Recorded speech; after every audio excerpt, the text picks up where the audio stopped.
in an effort to avert a government shutdown on Saturday. House Speaker Mike Johnson opted to speed up his proposal for floor consideration of the stopgap funding proposal on Tuesday after it became clear that Republicans would not be able to get it through their narrow and divisive ranks.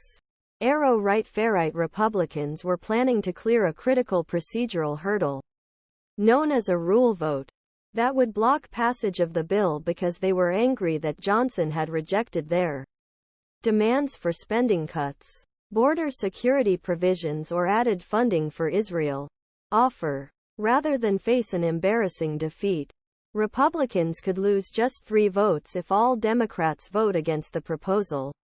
GOP leaders decided late Monday to pass the package, suspending House rules. But using procedural maneuver requires 2/3 support from the House of Representatives, meaning Republicans will need help from Democrats to pass legislation. House Speaker Mike Johnson opted to fast-track his temporary funding proposal on November 14 to avoid a government shutdown. Despite concerns from right-wing extremists, once passed by House, it is expected to be approved by the Senate, where both Majority Leader Charles E. Schumer and Minority Leader Mitch McConnell approved two-phase plan on Monday. Johnson's decision to address concerns of the far right comes after weeks of engaging Republicans in ideologically fractured conference and producing a compromise proposal that completely satisfied neither faction. The Speaker accepted hardliners' demand that some government departments be funded by mid-January and rest by early February, pairing two-stage deadline with centrists' demand to reject far-right's push for spending cuts and instead extend existing funding levels until the beginning of next year.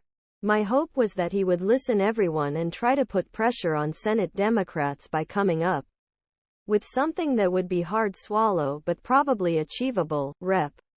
Chip Roy said, was a proponent of the two-phase approach taken by Johnson, but also wanted spending cuts. I think Democratic leaders play this game better than we do. The rejection of demands from far right, including some on House Freedom Caucus, angered many members who were under impression that Johnson would grant their demands after praising his initial decision as Speaker to withdraw $14 billion in aid earmarked for Israel. Provides funds to the Internal Revenue Service to pay for this. This is going to be very frustrating and really goes against everything we've been fighting for, said Rep. Andrew Ogles, a member of the Freedom Caucus. I think there's a much greater chance that the votes going forward will become really contentious than they are right now. Asked how Freedom Caucus would react if GOP leaders decide to pass the funding bill with help from Democrats on Tuesday, Rep. Scott Perry, group's chairman, said, there could be outrage. Frustrated Republicans argued that Johnson's co